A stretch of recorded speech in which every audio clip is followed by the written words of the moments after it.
국내 최초 나일론 교사를 위한 팟캐스트 방송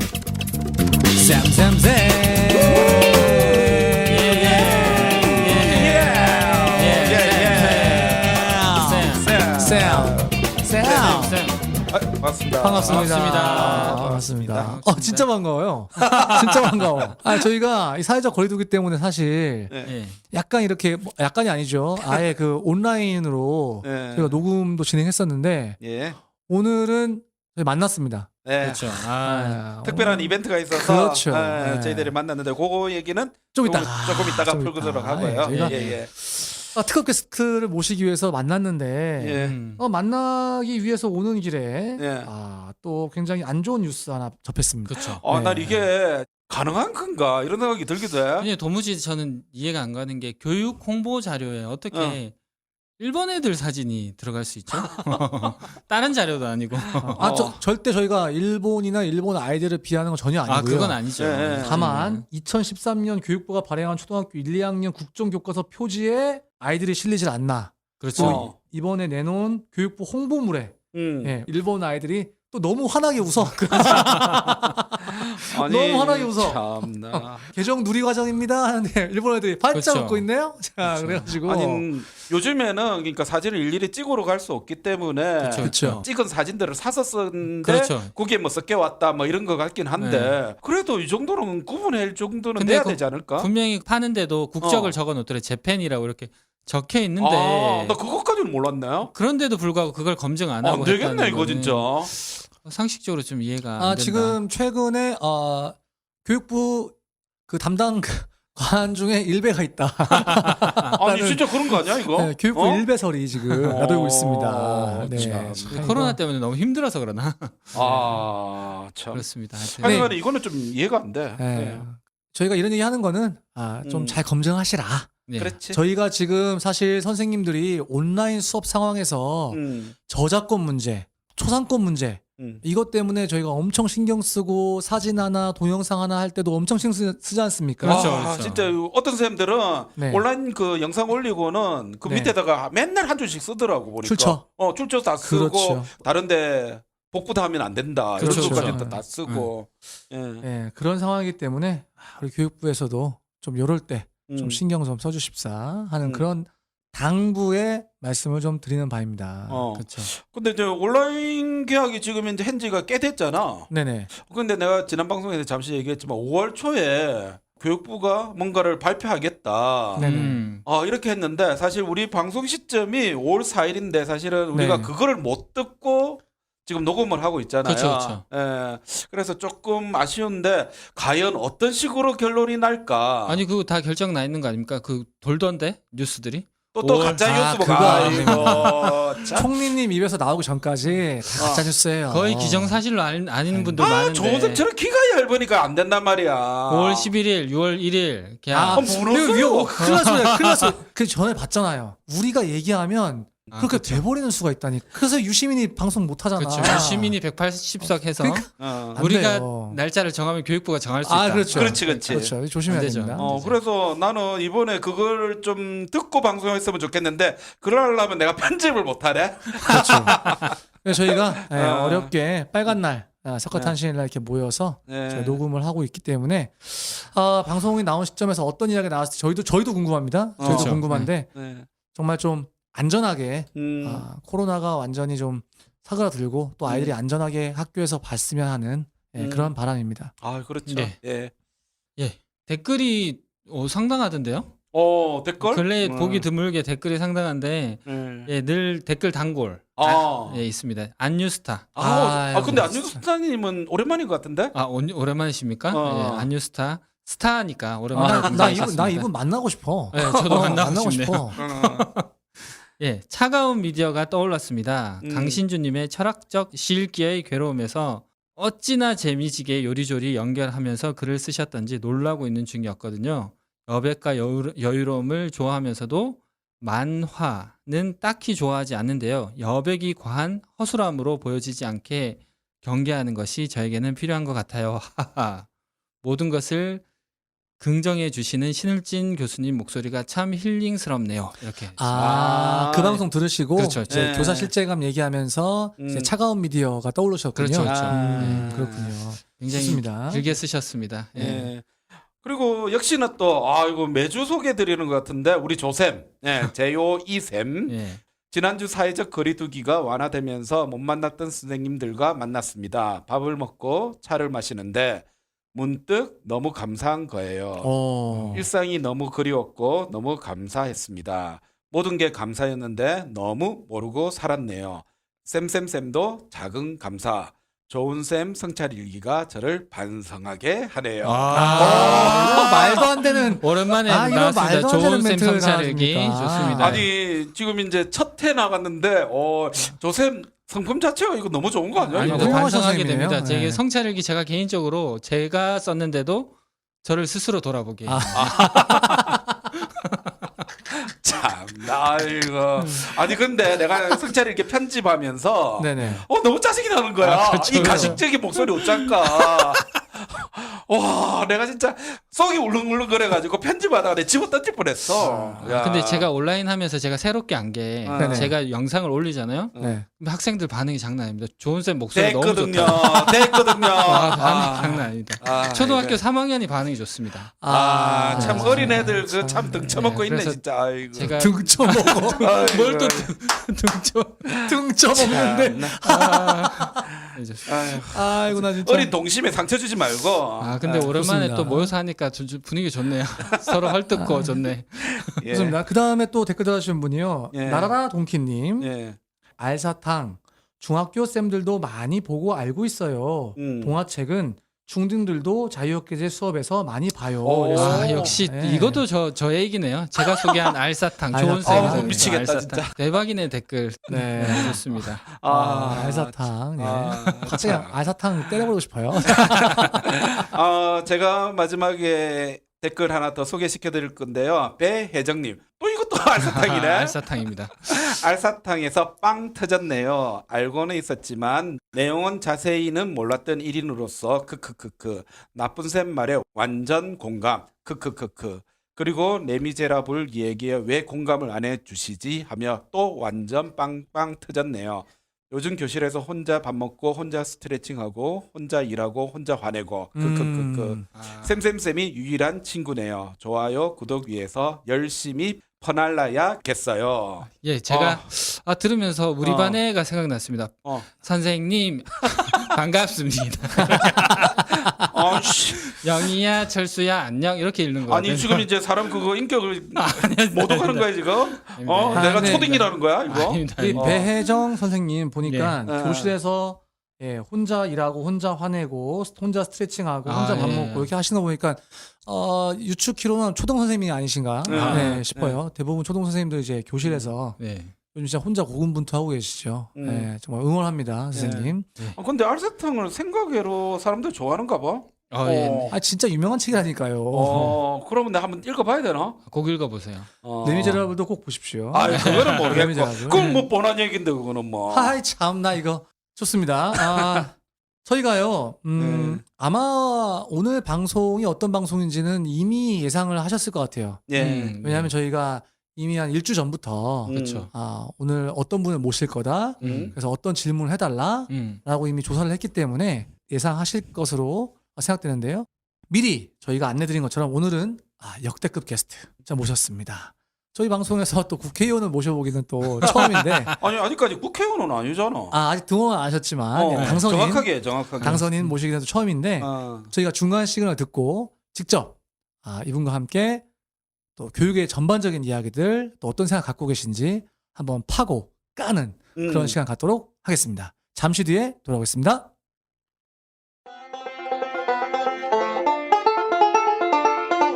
지금 여러분께서는 좋은 쌤, 나쁜 쌤, 이상한 쌤이 진행하는 팟캐스트 방송 쌤쌤쌤을 듣고 계십니다.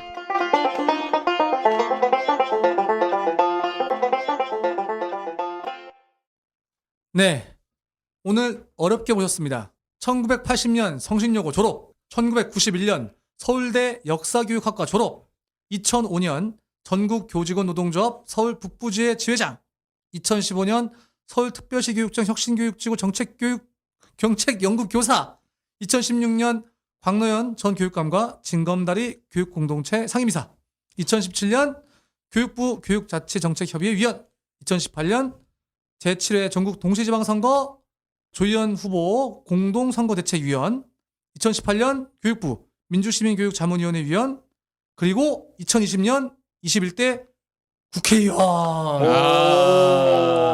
되신 우리 열린민주당 강민정 당선인 모셨습니다. 반갑습니다. 반갑습니다. 반갑습니다. 예, 전국의 수많은 네. 교사들에게 네. 간단하게 소개 한번 해주시면 좋겠습니다. 지금 너무 장황하게 저도 다 잊어버리고 있었던 거를 다 일일이 또 속속들이 끄집어내서 소개를 해주셔가지고 저는 사실 21대 국회에서는 말할 것도 없고 우리나라 국회 역사상 아마 교육 문제를 가지고 자기의 그 삶의 상당히 많은 부분을 걸었던 사람 중에서 평교사 출신 국회의원으로는 좀 드물게 국회의원이 된 그런 케이스가 아닌가 싶어요. 그래서 네. 한 교직 생활은 24년 6개월 했고 그다음에 이제 교직 이후에 아까 소개된 것처럼 그 진검다리 교육 공동체라고 하는 교육 시민단체에서 또 활동을 했고 그러던 와중에 예기치 않게 저도 어떤 선거에 휘말리면서 네, 국회에 들어가게 됐습니다. 아직 등원 전이긴 하고 네. 그래서 실감은 잘 안 납니다. 아니 근데 일부러 이 많은 거 일부러 읽으라고 하신 거 아닙니까 이거? 이게 선관위에 제출하는 거였어요. 이게 공개적으로 어디에서 따셨는지 잘 모르겠는데 검색하면 다 나옵니다. 아, 그래요? 검색하면 다 저는 나옵니다. 뭐 또 당선인께서 그러니까. 직접 또 소개를 해 달라고 했는가 싶어서 좀 의심을 했는데 그건 아니네. 제가 예. 그렇습니다. 지금 당선되시고 나서 방송가에서 굉장히 많이 인터뷰를 요청했을 것 같거든요. 그런가요? 네, 제가 페이스북에 본 것도 여러 번 있었거든요. 보니까 특별히 평교사 출신이지 네. 않습니까? 그래서 저희 방송에 특별히 모신 것도 의미가 있는데 네. 양력을 이상한 쌤이 쭉 기계적으로 감정 없이 읽었는데 감동 없이 읽었는데 지금 교사는 아니시잖아요. 그렇죠. 저는 명퇴를 2017년 2월 달에 했어요. 그러니까 지금 명퇴한 지 3년 동안 이제 아니 지금 뵀을 때는 네. 명퇴를 하면 연배가 있다는 얘기인데 전혀 명퇴할 나이로 안 보이시는데? 거기 어차피 이력과 경력을 검색하신데 보면 생년월일도 나와 있습니다. 나와 있습니다. 네, 제가 아니, 내가 한번 띄워드리려 했는데 자, 본인이 또 그걸 마다하시네 또. 나쁜 쌤이 좋은 얘기하면 안 되죠 지금. 네. 아니 근데 내가 아까 사실 처음 시작할 때 옆에서 봤는데 이게 여기 나쁜 쌤, 좋은 쌤, 이상한 쌤까지 다 있는데 네. 교육부 얘기할 때 너무 점잖고 너무 우아하게 다 하시더라고요. 그래서 여기 나쁜 쌤들 진짜 나쁜 쌤 아니고 여기 이상한 쌤은 진짜 이상한 쌤 아니구나. 아니 제가 조금 끈을 한번 만들어 보려고 한번 살짝 던졌더니 막 그거를 또 바로 공격하게. 나쁜 쌤이 밋밋하다. 알았습니다. 예, 알았습니다. 예. 나쁜 쌤 쌍욕하는 거 한번 들어보셔야. 또 제가 모르는 또 그럼요. 그런 좀 참. 주의를 해야 되겠네요. 예. 지금 많은 분들이 어떻게 좀 명퇴를 하게 되셨는지 그리고 그런 정치를 시작하게 되신 어떤 동기, 입문 과정의 어떤 비하인드 스토리 이런 것도 궁금해 하시거든요. 그렇군요. 저는 사실 지금까지 이게 너무 재미없을지 모르는데 저는 계속 정치를 해왔다고 생각해요. 그러니까 교사는 이게- 정치 못하잖아요. 그렇죠. 그러니까 우리가 좁은 의미에서 얘기하는 정치가 아니고 현장 정치, 현실 정치, 생활 정치 뭐 이런 의미에서 정치를 저는 사실 계속 해왔다 이렇게 생각하고 지금 약간 좁은 의미의 제도 정치권에 들어갔다. 정당에 네. 들어가서 하는 정치. 네, 그래서 제가 이제 그렇게 생각하기 때문에 저 입장에서는 약간 영역을 확장했다? 뭐 좀 이런 느낌 그런 생각으로 국회 그까이 그뭐내 바닥 안에는 좁다 뭐 이런 식으로 저는 들리는데. 아 그러면 또 국회의원 하시던 분들 엄청 기분 상하시니까 그런 건 그분들 아니고. 기분 상한다고 뭐 우리 상관 있는 것도 아니고. 아 역시 나쁜 셈이 드디어 본색을 슬슬 드러내시네요. 저 어쨌든 그래서 약간 이제 새로운 영역이긴 한데 원래 이걸 생각하고 있었던 케이스가 아니에요. 저는 갑자기 정말 한 달 전에는 생각하지 못했던 그런 상황을 제가 겪게 된 거예요. 근데 왜 국회에 나가게 됐냐 이렇게 물어보시면 제가 마치 국회에 나가고 싶어서 준비를 했던 사람인 것처럼 생각하시는 분들이 좀 있더라고요. 그쵸. 근데 그게 아니고요. 저는 이게 너무 고맙고 감사했는데 어떤 당에서 네. 교육 분야의 비례를 뽑고 싶다. 거기다가 그 교육 분야의 비례는 교수도 아니고 교사 단체의 대표나 위원장이 아니고 평교사였으면 좋겠다. 그리고 이제 여자였으면 좋겠다. 이런 조건이었어요. 근데 나는 아시는 분 다 아시겠지만 우리나라 어느 정당도요. 사실 비례 후보를 뽑을 때 교육 분야를 굉장히 중요한 분야로 이렇게 고려하고 뽑은 잘 당들이 없죠. 없어요. 네, 없습니다. 네. 우리가 보통 얘기할 때 뭐 노동, 여성, 다문화, 뭐 이런 청년. 청년 이런 이제 분야들에 대해서는 되게 생각을 많이 하시는데 교육은 그런 배려를 받아본 적이 인정을 없습니다. 받아본 적이 없었어요. 맞습니다.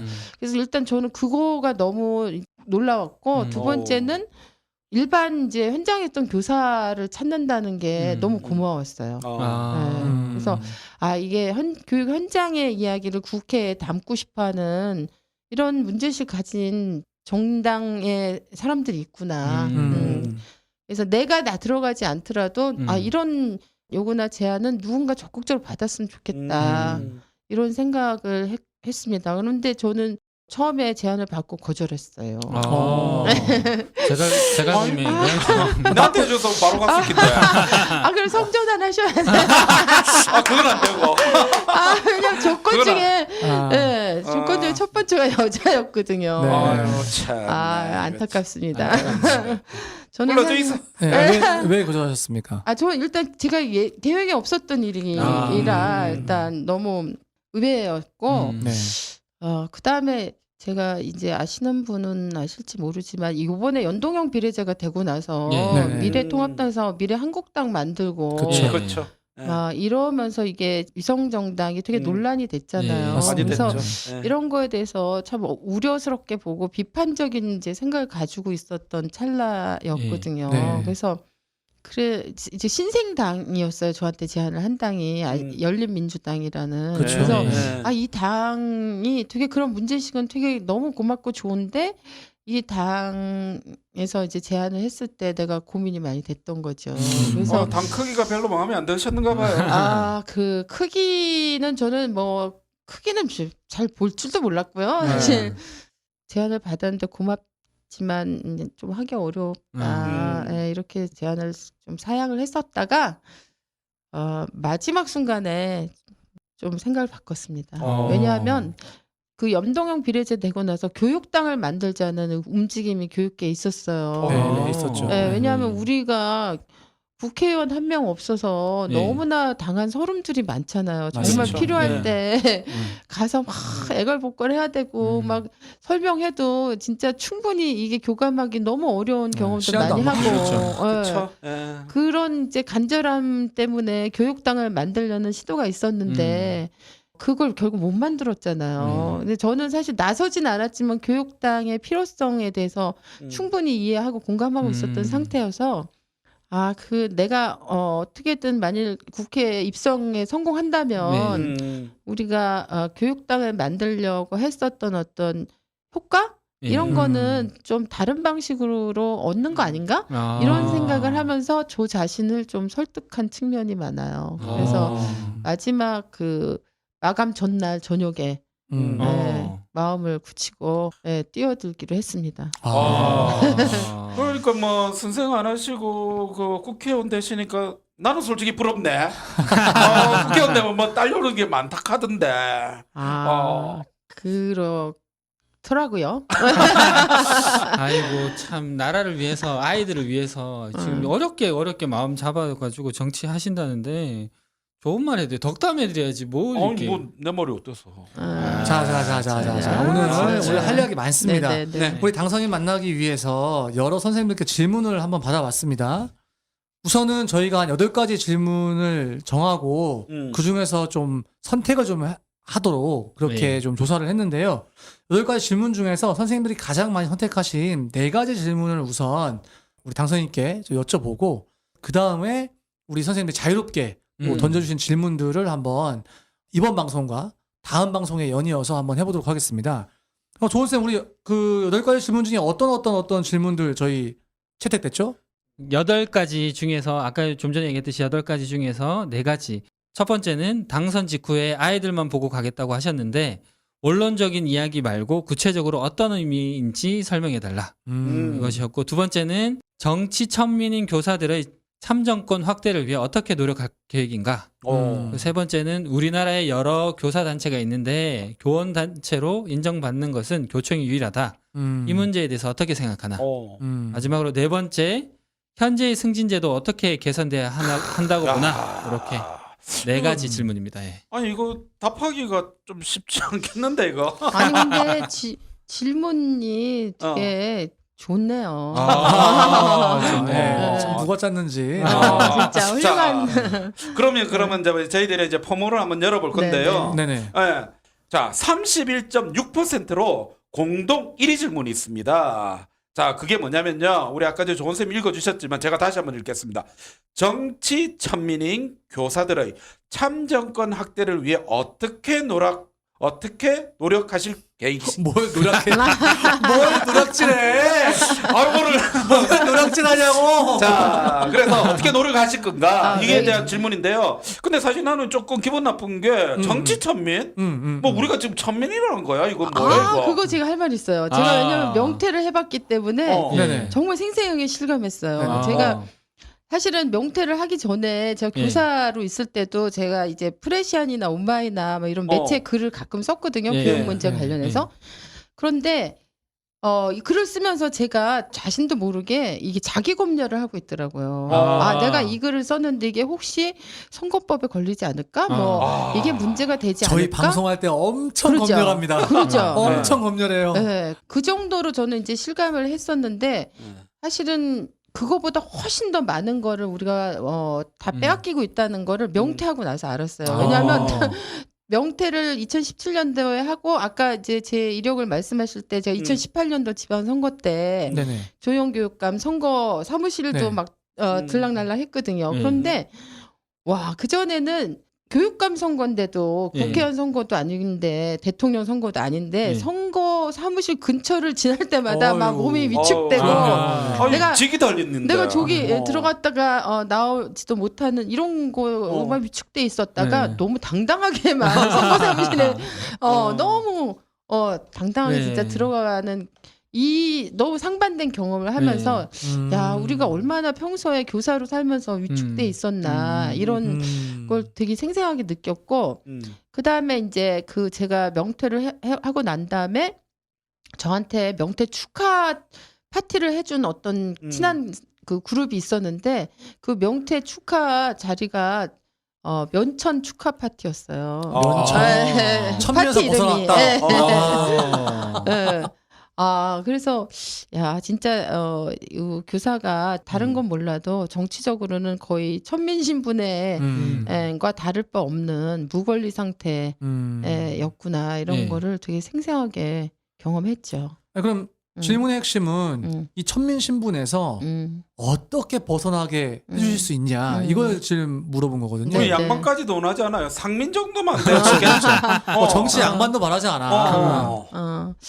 이게 이제 우리나라에 너무 오랫동안 이게 교사는 교육의 정치적 중립성이라는 그걸 이제 명분 삼아서 교육의 정치적 중립성이 교사의 정치적 무권리와 거의 등치되는 방식으로 중립이 무권리가 돼버렸다. 네, 그렇죠. 근데 사실 엄격하게 얘기하면 정치적 중립성이라는 말이 있는지 실체가 뭔지 이게 되게 논쟁적인 거예요. 맞습니다. 네. 맞습니다.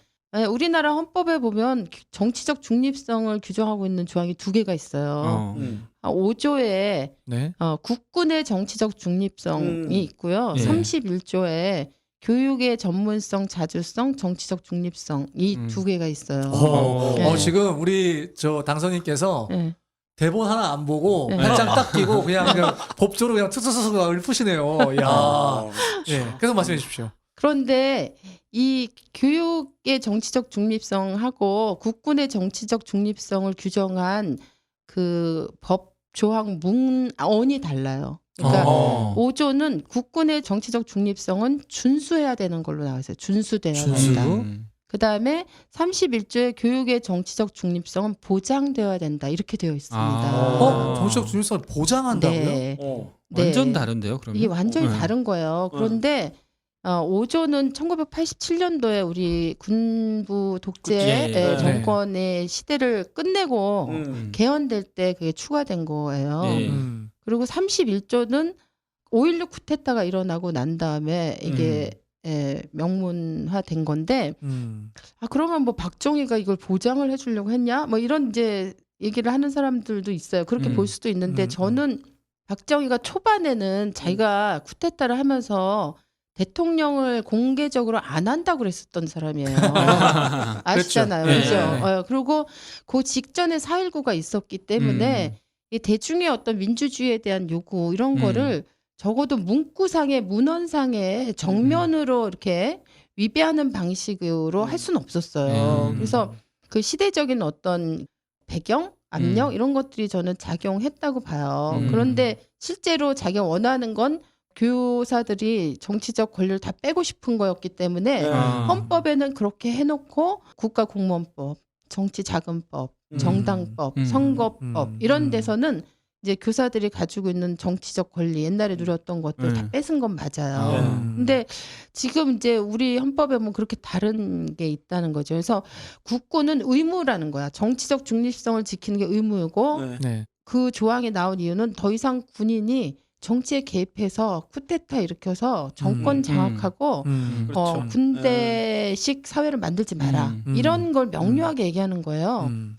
그런데 이제 31조의 교육의 정치적 중립성은 보장된다는 거잖아요. 그러니까 이거는 의무가 아니고 권리인 거예요. 그 표현 그대로 하면 사실 보장받아야 되는 거죠.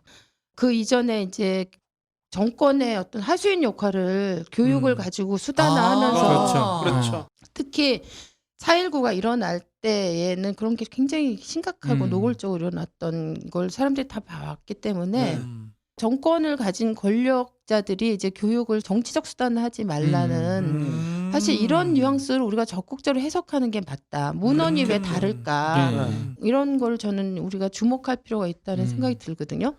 한마디로 A라는 정권이 들어섰을 때 야 A로 가르쳐라고 했지만 나는 아니 난 중립적으로 가르칠 건데 라고 그거를 보장해야 된다 그 뜻이군요. 그러니까 그때 중립성이라기보다 어떤 특정한 정치 권력의 의도와 이해관계를 휘둘리지 위해서 않도록. 거기에 편향되게 교사가 교육적 행위를 해서는 안 된다는 의미에서의 중립성인 거죠. 그래서 근데 사실 세상에 정치적 중립이라는 게 있나? 이런 거는 우리가 한 2박 3일 정도 토론을 해봐야 될 되게 문제이긴 해요. 근데 어쨌든 이것 때문에 교사들이 정치적인 문제에 관여하는 거를 되게 공격해 왔고, 그렇죠. 네.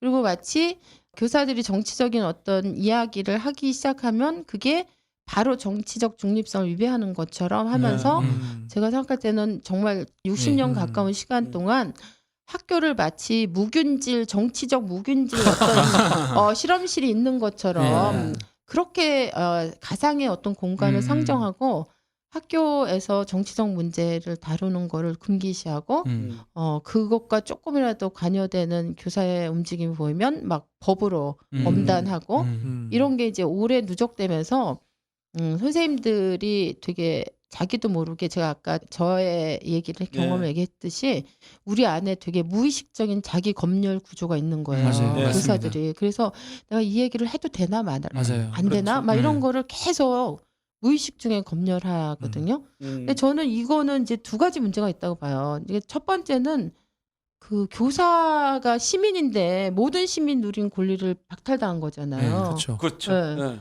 그런 어떤 모든 사람에게 보장된 기본권을 박탈당했으니까 이걸 다시 회복해야 된다는 교사의 권리 측면에서 첫 번째가 있고 저는 더 중요한 건 두 번째라고 봐요. 뭡니까? 두 번째는 뭐냐면 선생님들이 가르치는 건 전 지식이 아니라고 보거든요. 그러니까 삶의 어떤 자세와 태도와 세상을 바라보는 관점 이런 그쵸. 걸 가르치고 이걸 잘 배워서 사회에 나가면 정말 세상에서 부딪히는 문제들에 대해서 당당하게 그걸 풀어나갈 수 있는 준비를 시켜주는 이런 게 이제 교육이라고 보거든요. 근데 아이들이 예를 들면 세상에 나가면 바로 선거도 해야 투표도 해야 되고 세상에 나가면 뭐 정당들끼리 막 티격태격 싸우는 이것도 봐야 되고 그다음 재난 뭐 구제 기금이라고 하는 거를 준다 그랬다 말았다 그랬다 논쟁 이런 상황 속에 애들이 던져지는 거죠. 그렇죠. 그런데 세상에 애들이 세상에 나가서 부딪혀야 될 상황이 이런 거면 다시 얘기하면 이 세상에 어떤 것도 저는 교육에서 다룬 어떤 주제도 정치와 무관한 게 없다. 그리고 그런 문제들을 아이들이 충분히 배우고 스스로 생각해보고 이런 상황에는 어떻게 판단하는 게 좋지? 이런 걸 학교 안에서 다양한 실패와 다양한 실수를 하면서 저는 경험하게 해주는 게 교육이라고 보여요. 네, 그렇죠. 근데 선생님들이 정치에 대해서 계속 자기 검열을 하니까 이런 얘기들을 못 하게 되는 거예요. 그러니까 자기도 모르게 우리 교육이 계속 본질에 접근하는 거를 막히는 거죠. 그러니까 어쩔 수 없이 지식 중심으로 이게 가장 안전한 방식의 교육을 할 수밖에 없는 아니 거죠. 의원님, 아니 당선인님, 아니 그거 다 알아요 저희. 그거 다 그래서- 아는데 네. 어떻게 하면 그 천민 신분에서 벗어나게 하려고 노력할 건지 그 얘기가 되니까. 그래서 저는 이게 그래서 교육적으로 되게 심각하다, 중요한 네. 문제다 이렇게 네. 생각하니까 제가 이제 공약으로 저희가 교육공약 3개를 오, 내걸었어요. 좋아요. 네. 뭡니까? 네, 그 열린민주당의 교육공약 첫 번째가 사학법 개정이에요. 아. 두 번째가 교실 바깥에서의 교사의 정치 기본권 보장이에요. 오. 그리고 세 번째가 지방 거점 국립대학의 등록금 100% 면제예요. 일종의 이제 지방 거점 대학의 무상교육. 네. 이 세 가지를 제기를 했고 그 정도로 이 문제를 중요하게 생각한다는 거죠. 그러니까 교육 문제 너무 풀 게 많은데 네네. 그 중에 정말 중요한 세 가지 중에 하나로 이 교사 정치 기본권 문제를 해결하는 거로 제가 이제 생각하고 제시했다는 거고 당연히 퇴근 의회에 시간 들어가면 이후에 그렇죠. 정치 활동 보장하겠다. 그렇죠. 퇴근 시간 법제해야 이후에. 됩니까? 어떻게 됩니까? 그렇죠. 오. 그거를 법제화한다는 건 기존에 있는 국가공무원법, 제가 아까 말한 정당법, 정치자금법, 공직선거법에 개정을 해야 되는 거죠. 그럼 그래서- 법안 발의를 하시겠다. 해야죠. 근데 이번에 네. 사실 2018년도에 네. 문재인 대통령이 개헌안을 제출했잖아요. 네. 그게 네, 네. 다 무산되긴 했지만, 네. 근데 그 개헌안에 이미 그게 담겨져 있어요. 오. 그 개헌안에 직무를 수행할 때 정치 중립성을 지켜야 된다. 공무원은 이렇게 딱 돼 있어요. 그 얘기는 퇴근하면 괜찮다. 뒤집어 얘기하면 어. 직무를 수행하지 않는 시간과 공간에서는 정치 중립성의 의무로부터 자유로워진다는 얘기예요. 오. 그리고 개헌안의 한 조항에는 누구나 다 그 선거의 공정성 이런 걸 해치지 않는 한에 있어서는 어느 누구도 선거의 운동의 자유를 누릴 수 있다 이런 조항도 있어요. 그러니까 사실은 이미 저는 제가 볼 때 현재 문재인 그 정부에서는 교사뿐 아니라 공무원까지 포함해서 정치 중립성이라는 이 잣대로 기본권 박탈당했던 거를 해결해야 된다는 의지가 문제식 듣고 의지가 있었다는 생각이 들어요. 그래서 앞으로 제가 이제 의회에 들어가면 그거를 하나하나씩 이제 해결하는 법 개정안을 발의를 할 계획이고 근데 이제 이게 부딪히는 문제가 이게 아직도 우리한테 이 도구마처럼 남아있는 교사가 정치적인 문제에 관여하면 애들한테 이게 세뇌시키고 그렇죠. 편향된 정치적으로 이용한다 이런 정말 제가 생각할 때 좀 상식적이지 않지만 너무나 사람들한테는 자연스럽고 당연하게 받아들이는 이런 사회적인 여론이랄까 이 의식이랄까 이런 거가 오히려 깨기 어려운 장벽인 것 같아요. 그렇죠. 그래서 그런 걸 깨기 위해서는 제가 이제 국회의원 하나가 들어서 발의하는 것도 중요하지만 국회 바깥에서 네. 많은 선생님들과 이 문제에 공감하는 시민들이 함께 이게 이제 애들을 위해서도 꼭 필요한 일이다. 이런 거 얘기를 좀 같이 하고 힘을 실어주셨으면 좋겠다. 그런 생각입니다. 좋습니다. 기대됩니다. 아니, 뭐 거의 10분간 얘기했는데 들을 얘기는 제가 봤을 때는 끝에 1분. 뒤에 2분밖에 없는 2분, 것 같습니다. 나쁜 쌤 맞아. 진짜. 참.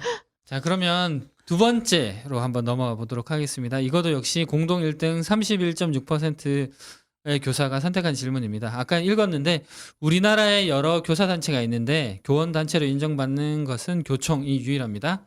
이 문제에 대해서 어떻게 생각하십니까?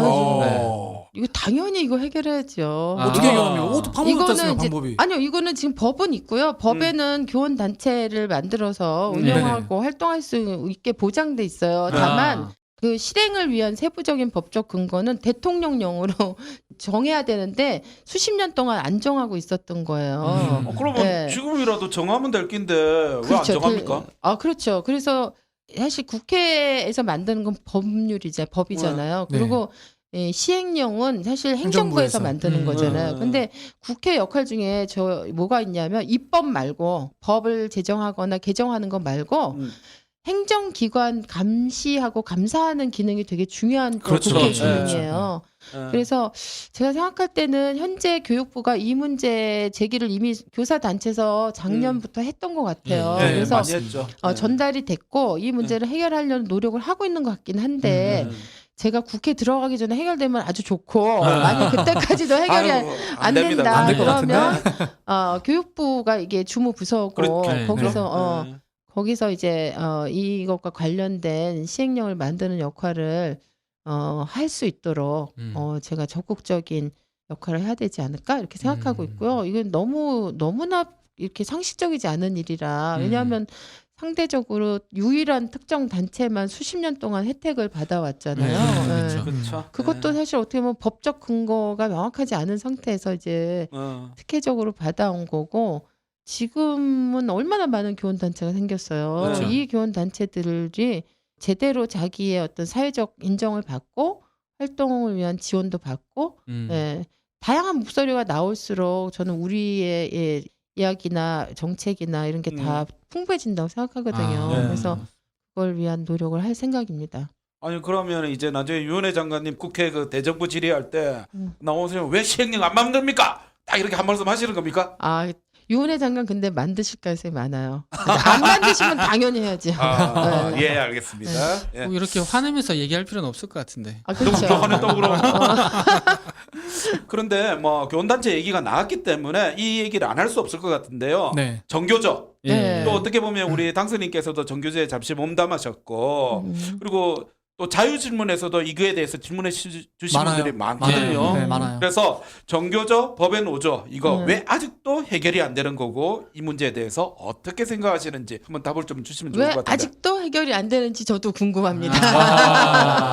이거는 저는 사실 문재인 정부가 바로 바로 될 줄 알았어요. 하자마자 저는 할 거라고 생각했는데 다 그렇게 생각했죠. 지금 사실은요 박근혜 정부에서 이게 법의 노조가 됐잖아요. 그게 588일인가 그래요. 정확하게 이제 숫자는 제가 기억이 안 나는데 580 며칠 기간인데 지금 문재인 정부 하에서 법의 노조는 1000 며칠이에요. 거의 더 긴 시간이 지금 이제 지나고 있어요. 그래서 참 왜 그렇게 되고 있는지 너무 저도 안타깝고 답답하고 이거는 사실 이제 현재 정교조에서 지지하느냐 안 하느냐 이런 차원의 문제를 떠나서 이 노조할 권리는 사실 헌법적 권리예요. 기본권적 권리고 제가 어디다도 썼는데 우리나라가 이번에 코로나 위기를 너무 정말 모범적으로 이렇게 잘 대처해서 세계적인 주목을 받고 엄청나게 국가의 품격이 높아졌잖아요. 그렇죠. 근데 이런 품격 높은 나라에서는 도저히 있을 수 없는 어울리지 않는 헌법의 기본권 또 보장하지 않는 이런 일은 전 반드시 해결을 바로 즉각적으로 해결돼야 된다고 봐요. 그런데 지금 이미 대법원에 넘어갔습니다. 그러니까 정치적으로 해결할 기회는 다 놓친 마친 상태고요. 아. 대법원에 넘어가면서 지금 5월 20일 날 공개 변론이 예정돼 있어요. 그래서 아마도 정치적 해결이 아닌 사법적 해결 방식으로 조만간 해결되지 않을까. 그런데 이제 그런 과정이 지켜보는 입장에서는 되게 좀 답답하고 안타까운 면이 되게 많았다. 그런 생각이 들죠. 대법에서 좀 어떤 판결 예상하십니까? 저는 뭐 당연히 그런 상식적이고 합리적인 판결이 나지 않을까. 예, 그렇게 생각하고 있습니다. 사실 그런데 우리가 뭐 그렇다고 해서 정교조를 합법화 시킨다는 의미보다는 우리가 정교조와 같은 그런 교원 단체를 구성할 수 있다라는 게 방점이 더 찍히는 부분이 아닌가. 그렇죠. 저는 제가 그런 얘기했죠. 생각이 들어요. 노조할 권리를 보장하는 이걸 그렇죠. 노조할 권리를 사실은 박탈한 그렇죠. 거였거든요. 그렇죠. 그걸 네. 제한한 거기 때문에 정교조 법의 노조는 노조할 권리를 되찾는다는 그렇죠. 의미에서 되게 중요한 것 같아요. 그 이유도 너무 그 명태한 선생님들 노조 가입 몇 명 했다고 그것 때문에 해고당한. 해고당하신 네. 선생님들 네. 몇 명 이렇게 참 근데 잘 생각해 보세요. 여러분 노조하다가 해고된 사람은요. 노조 활동을 하다 해고된 사람이에요. 그쵸. 네. 그러니까 이거는 노조 자체의 활동을 근본적으로 해서 부정하는 거거든요. 그러니까 개인적으로 무슨 범죄를 저질러서 해고 이런 된 사람들이 아니기 때문에 그거는 굉장히 심각한 노조에 대한 심각한 권리 침해라고 볼 수 있어요. 네. 좋습니다. 하루빨리 좀 정교조 문제가 해결되기를 저희 쌤쌤쌤도 좀 바라는 바이고요. 다음으로 우리 15.8%의 선생님이 선택한 질문입니다. 요거 좀 핫한데요. 현재 승진제도 어떻게 개선되어야 한다고 보나? 네. 참. 핫해요. 진짜 이거 목매는 우리 쌤들 꽤 있거든. 아니 그렇죠. 제 주변에도 승진을 위해서 네. 열심히 점수 따시는 분 계시거든요. 그렇다고 해서 그분이 뭐 열심히 안 한다, 수업을 안 하고 뭐 개긴다 이건 아니고. 저도 점수 따고 있습니다. 정말? 이건 결사반대일세. 아니 그게 왜 나쁜 건 아니잖아요. 지금 있는 제도가 나쁜 거지 그 안에서 노력하는 사람이 왜 나빠? 아니 제도의 문제지. 좋은 쌤이 교장된다는 건 난 저 결사반대일세. 그거는 있을 수 없는 일입니다. 왜요? 나 그 질문하고 싶은데 갑자기 진행자가 돼서. 아니 나는 좋은 교장. 쌤은 가시가 결정체입니다. 그래요? 아니 이래도 좋다, 저래도 좋다, 뭐 다 좋다 하는데 뭐. 그런 리더도 있어야 돼요. 저는 제가 생각할 때 이 우리나라 교육 문제의 가장 중요한 고리 중에 하나가 교장 승진 제도라고 맞습니다. 생각해요. 왜냐하면 사회가 민주화됐다고 하고 요새 옛날처럼 교장이 그렇게 마음대로 권위를 행사할 수 없다. 막 교장 선생님들 그렇게 얘기는 하시던데 하던데요. 원래 그래요? 선생님 초등이죠. 네네네. 초등이 좀 더 심한 것 같긴 하더라고요. 네. 물론 저희 학교 교장 선생님은 굉장히 훌륭한 분이에요. 또 이란다, 또 이란다. 어제 욕하더만. 진짜로. 역시. 거짓말한다. 네. 이거. 근데 어쨌든 어느 조직에서나 이 조직의 리더가 굉장히 그렇죠. 그 조직의 성격이나 앞으로의 발전의 그렇죠. 성과 그럼요. 뭐 이런 거에서 되게 중요하잖아요. 근데 학교에서 교장 선생님의 입지나 역할은 그보다 더 중요한 것 같아요. 왜냐하면 그냥 일반적인 리더의 중요성을 넘어서서 우리나라 교육이 너무 권위주의 이 문화나 이런 게 너무 오랫동안 이게 강력하게 작동을 해왔던 상황이라 교장 선생님 하나가 어떤 분이냐에 따라서 학교 전체가 맞아요. 일부가 아니고 그렇죠. 전체가 확 바뀌어서 아유, 참. 그런 그 영향력이 너무 막강한 그렇죠, 상대적으로 이런 위치에 있는 게 이제 교장 선생님들이 위치이기 때문에 역으로 얘기하면 누가 어떤 방식으로 교장이 되느냐가 그러니까 학교의 교육의 질, 방향 이런 것도 다 결정한다는 점에서 교육을 고민하는 사람들은 이 승진제를 관심을 가질 수밖에 없다는 생각이 들고 사실 제가 이런 질문을 사람들한테 해본 적 있어요. 대학교 총장이 자격증 있는 거 봤냐. 그리고 대학교 총장이 총장 임기 끝나서 계속 총장 하겠다고 중임제 뭐 이런 거 하면서 하는 거 봤냐. 종합병원의 병원장이 의사 중에 병원장이 되는데 병원장이 병원장 자격증 있는 거 봤냐. 자격증은 네? 없지만 백은 있죠. 유능함이 평가받아서 병원장 되는 분도 있고 어쨌든 물론이죠. 물론. 그래서 마치 교장만 유일하게 어떤 자격증이 있는 사람이 교정을 해야 된다는 이 음. 오래된 관행은 정말 잘못된 거다.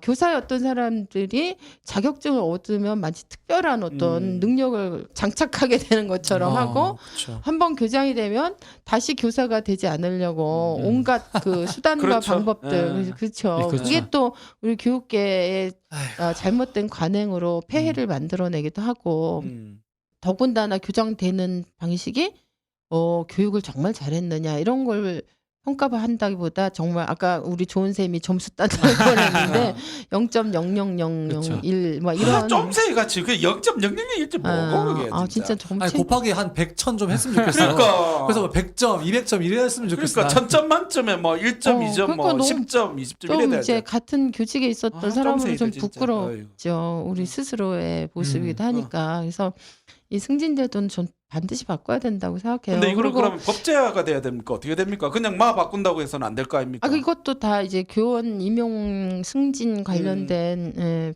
법령이 있고 그걸 바꾸는 게 필요하고 실제로 자율학교에 관해서 네. 재작년인가요?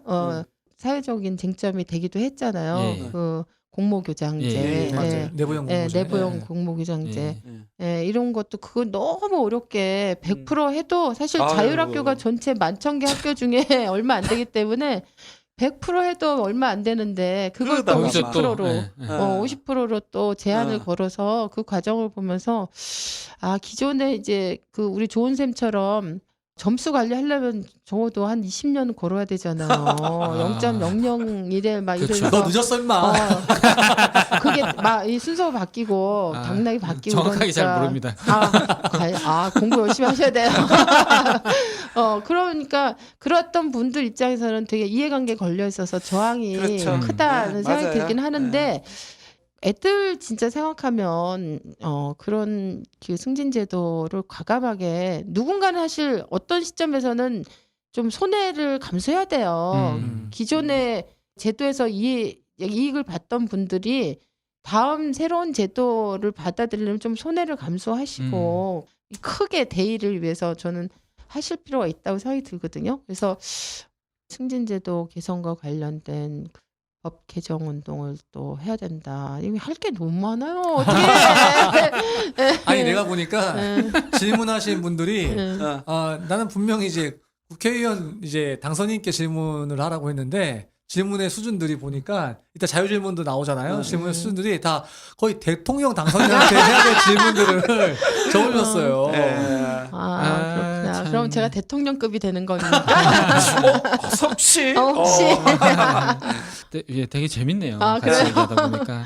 예, 저희 13.2% 선생님들이 선택한 질문입니다. 다음 질문은 이게 좀 가식적인 대답이 안 나왔으면 좋겠다는 생각을 하면서 던집니다. 네. 당선 직후에 아이들만 보고 가겠다 이렇게 하셨는데 원론적인 이야기 말고 구체적으로 이 말이 어떤 의미인가?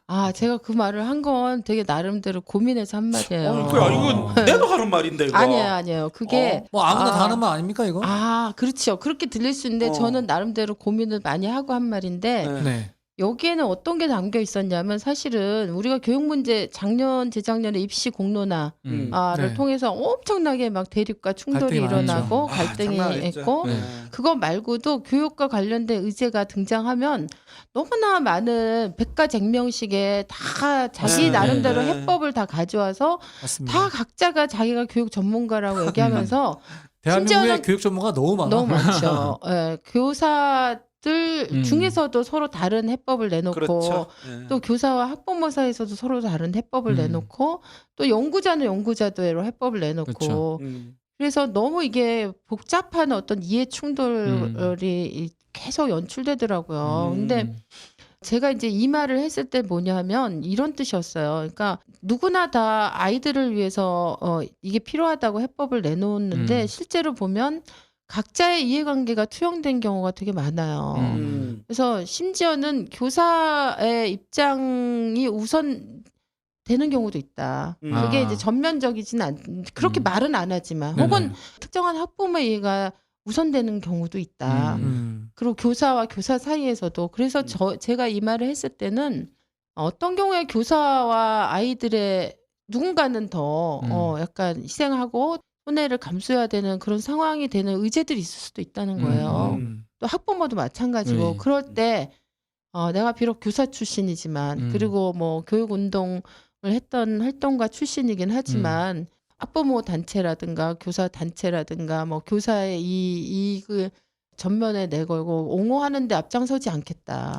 나는 그런 경우에 정말 심지어는 교사나 학부모나 좀 자기가 양보하고 손해를 감수해야 될 경우가 있을 때는 과감하게 아이들을 위해서 그런 요구도 나는 좀 해야 되지 않나. 저는 사실 그런 고민을 했어요. 그래서 그런 의미에서 제가 얘기한 거기 때문에 그냥 모든 교육자들이 얘기하는 그냥 아이를 위해서 한다 이런 거하고는 좀 다른 고민이 좀 거기엔 담겨 있는 거죠.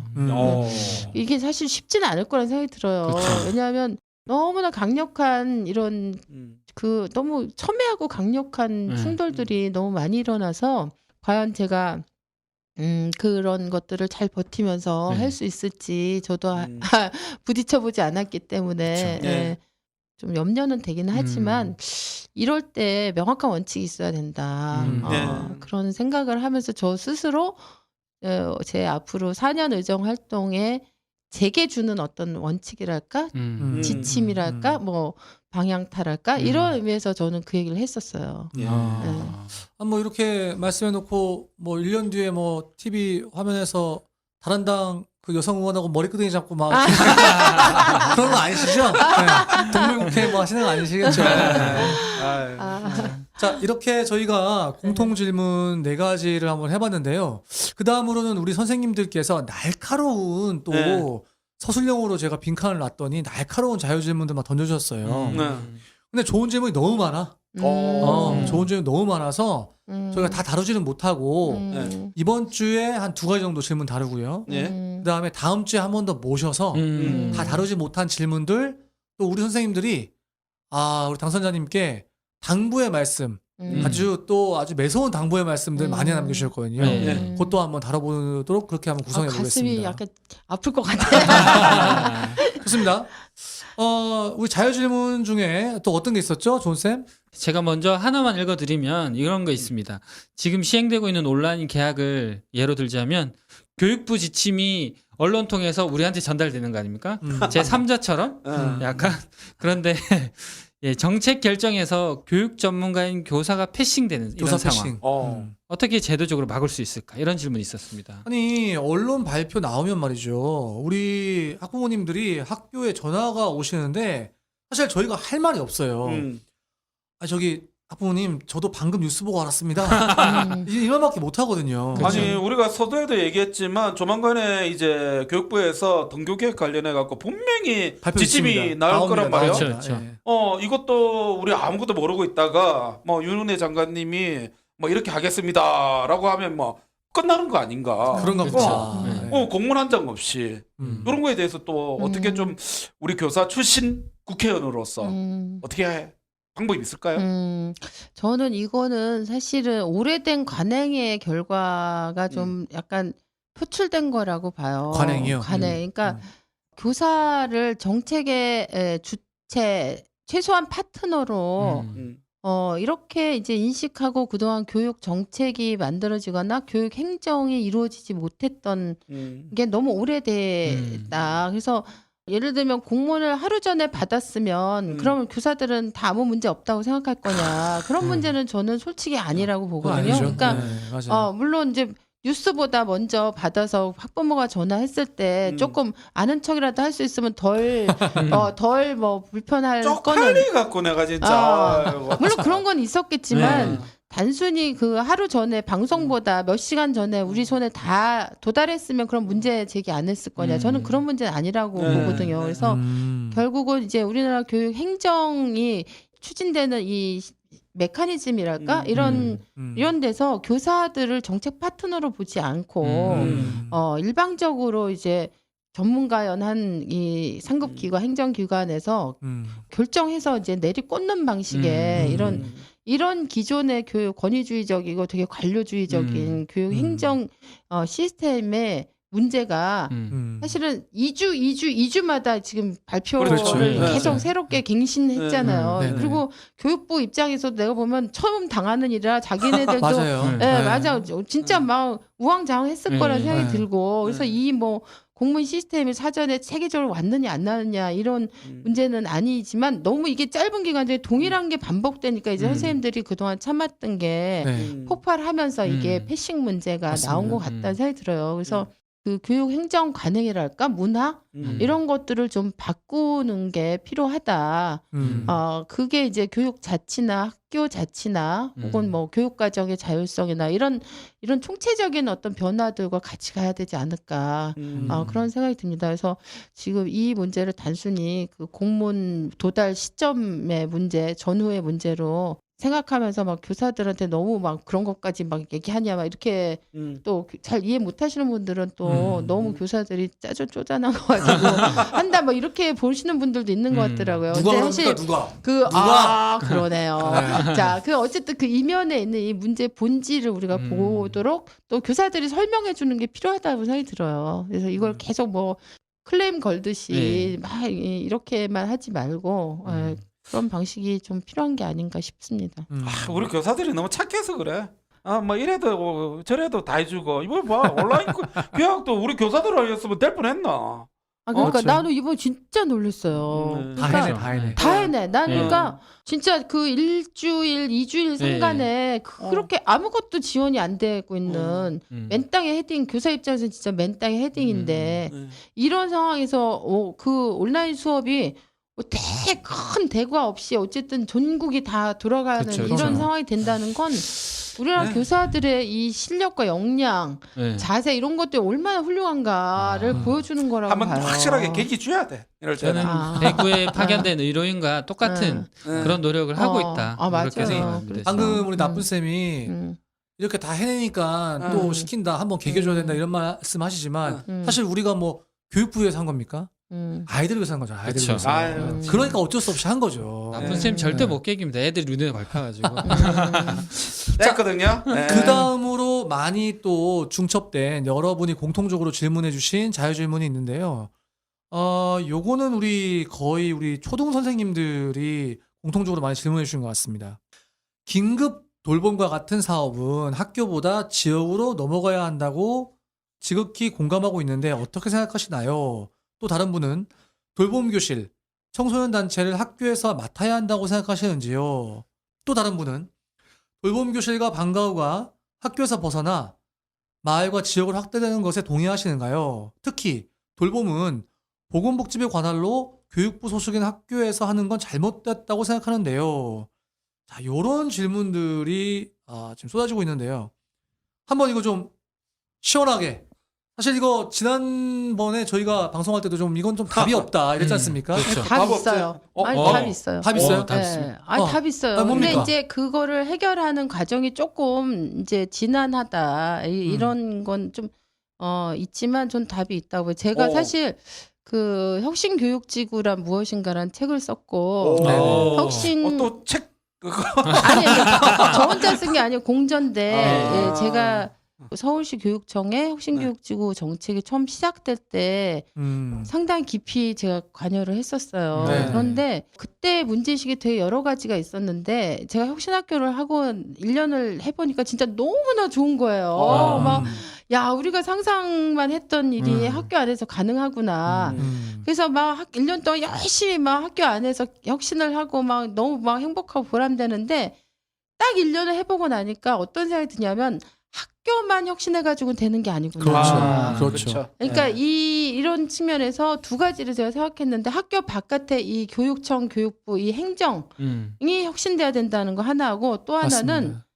학교 바깥에 가정과 마을이 혁신되지 않으면 안 되는구나. 그러니까 애들은 우리는 3시까지만 책임지는데 3시 이후의 아이들의 삶 이게 아이들에게는 총체적인 교육인데 어떻게 보면 분리되는 게 아니죠, 사실은. 그렇죠. 네. 그래서 그런 이제 고민을 하면서 혁신교육지구라는 게 한 게 이제 학교와 마을이 좀 지금 마을도 없는데 이 마을을 복원하면서 학교 밖과 학교 안이 좀 협력해야 되겠다 이런 생각을 했고 그거를 생각할 때에 중요한 어떤 단서 중에 하나가 돌봄 교실 어. 방과후였어요. 어떻게 해결하셨습니까? 원래 지자체는 뭐 하는 데냐면요. 주민 복지를 위한 일을 하는 거예요. 그렇죠. 네. 그러면 아동과 청소년 복지도 원래 지자체 책임이에요. 그렇죠.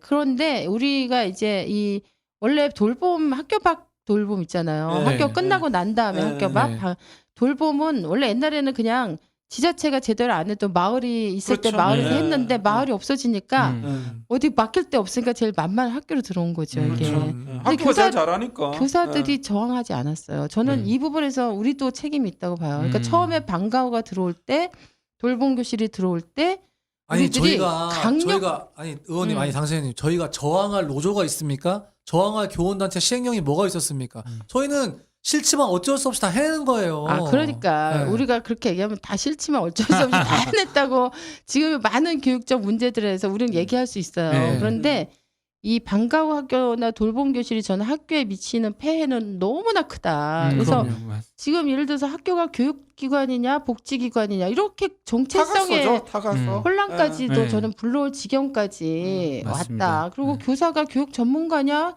그 복지 전문가냐, 막 이런 것까지 막 고민해야 되는 지점까지 왔기 때문에 이건 사실 다른 어떤 교육 정책이나 제도 때문에 빚어지는 결과보다 훨씬 더 나는 심각한 학교라고 하는 자기 정체성에 교사라고 하는 사람의 자기 정체성에까지 근본적인 문제를 제기하게 만든 저는 그거라고 봤고 그래서 그게 우리 학교 안에 도입될 때 우리가 체계적인 저항을 하지 못했지만 지금이라도 이거를 제자리 잡게 하는 게 필요하다. 그래서 학교와 마을이 협력할 때 여러 가지 협력할 것 중에 굉장히 중요한 부분은 이 방과후 학교와 돌봄 부분 있잖아요.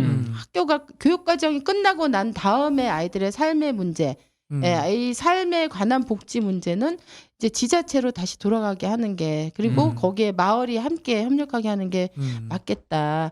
이런 생각을 했고 그걸 혁신교육지구 적어도 서울 혁신교육지구 정책에는 계속 반영이 됐고요. 18년도부터 뭐가 있었냐면 서울시 혁신교육지구의 9개 자치구에서는 방과후를 지자체가 하는 방안에 대한 시범 사업도 있었어요. 그래서 이제 9개나 했는데 사실 성공은 도봉구에서 성공했어요. 그러니까 시범 사업이기 때문에 규모는 작아요. 근데 처음에는 4개 초등학교를 방과후 프로그램 짜기, 커리큘럼 짜기, 강사 채용, 강사 정산, 강사비 정산 이 모든 걸 도봉구청에 방과후 지원 센터를 만들어서 했어요. 이렇게 하고 나니까 옛날에는 A라는 초등학교에 있으면 방과후를 A라는 거에 개설된 것만 할 수 있잖아요. 근데 지자체 사니까 어떤 시너지 효과까지 나왔냐면 초등학교는 막 가까이 있잖아요. 그러니까 여기 커리큘럼하고 저기 커리큘럼이 막 다르니까 어떤 애들은 다른 학교에 방과후 강좌도 신청할 수 있게 되고 이걸 다 매개할 수 있는 거예요. 이런 효과까지 있더라고요. 그래서 저는 학교가 아이들에 대해서 돌봄이나 방과후 이런 거를 일정하게 역할을 해야 된다고 보지만 그거는 장소나 시설, 학교라고 하는 게 안전한 공간이니까 상대적으로 이런 면에서 충분히 제공하고 협조해야 된다. 그러나 운영이나 이런 그렇죠. 부분은 지자체가 운영하고 학교는 아이들과 관련된 부분은 모든 게 다 어떻게 보면 교육적인 요소들이 다 있으니까 이런 부분에 자문을 한다든가 아니면 협력하는 방식으로 가는 게 맞다. 그래서 도봉구 같은 경우는 첫 해에 4개 초등학교가 했고 그 다음 2019년도에는 아마 학교가 늘었어요. 그래서 관내 초등학교가 제가 알기로는 10몇 개 있는데 그중에 아마 반 이상을 이미 도봉구청에 방과후 지원 센터라는 거 만들어서 하고 있어요. 그래서 이게 성공적인 사례가 나오고 있기 때문에 이런 사례들을 저는 이제 확대해 나가는 거, 그리고 그걸 법적으로 뒷받침해 줄 수 있는 어떤, 그래야지만 안정적으로 할 수 있잖아요. 그래서 그런 것들을 좀 만들어내는 거, 이런 거를 좀 해야 된다. 근데 생각보다 지금 사실 방과후 학교는 돌봄적 역할을 하지. 이게 음. 처음엔 교육적 사교육 대책으로 들어왔거든요. 네, 2006년도, 맞아요. 그렇죠. 2006년도에 사교육 네. 대책으로 들어왔는데 결국 사교육 대책으로는 힘이 없다는 게 증명이 됐고 맞습니다. 그 의미는 이제 돌봄적인 걸로 네, 의미가 네. 남았잖아요. 그래서 되게 많은 학부모들 특히 저학년 학부모들은 이게 없으면 생활 네. 자체가 안 맞아요. 되는 안 됩니다. 현실적 요구가 있기 때문에 우리가 그걸 수용하고 인정하고 해결 방법을 찾아야 된다. 이건 맞고 다만 그걸 풀어나가는 방식은 지금과 다른 방식으로 좀 풀어나가는 게 저는 맞다. 그런 성공적인 시범 사례가 전국으로 확산될 수 있을까요? 저는 이제 그게 성공한 여러 가지 요건들을 좀 분석해서 그런 네. 요건들을 다른 지자체에서 갖출 수 있도록 하는 게 이제 필요하고 법적으로 필요한 부분 법적으로 하고 아니 정책이나 재정적으로 필요한 부분은 또 그렇게 해야 된다고 보죠. 예, 좋습니다. 이거 뭐 질문들 막 이거 몇 개 하다 보니까 시간이 그냥 후딱 지나갑니다, 지금. 네, 생각외로 좀 말이 좀 많으셔.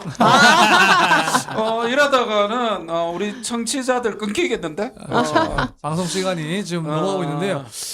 예, 오늘도 역시나 옆에서 우리 당선인 보면서 계속 고개만 끄덕이고 있는 조은쌤, 예, 어떻게 들으셨습니까? 어떤 답변이 제일 마음에 드십니까? 오늘은 좀 말 좀 한 것 같은데. 네.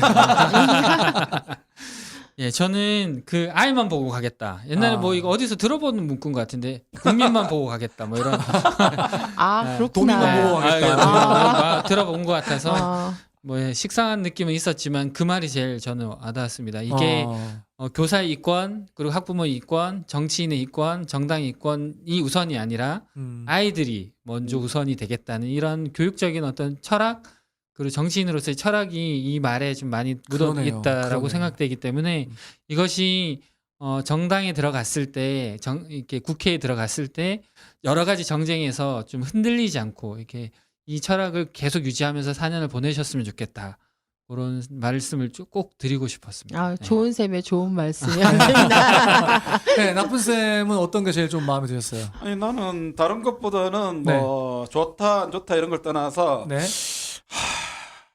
돈 만들 게 지금 그렇지. 오늘만 해도 지금 100개가 돼. 입법 발의해야 될 게 너무 많아. 거기다가 이제 교육부까지 어떻게 하셔야 될 낀데 네.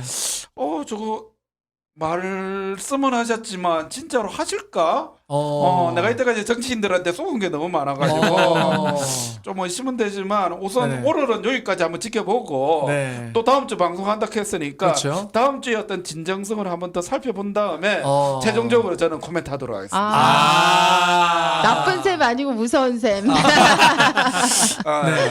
저는 다른 뭐 여러 가지 오늘 총 6가지 질문과 답변이 있었는데 그 중에서도 사실 돌봄 방과후는 저희 초등의 거의 3D거든요. 그렇죠. 네, 3D예요. 학폭, 돌봄, 방과후. 영화 3D입니다, 3D. 그렇죠.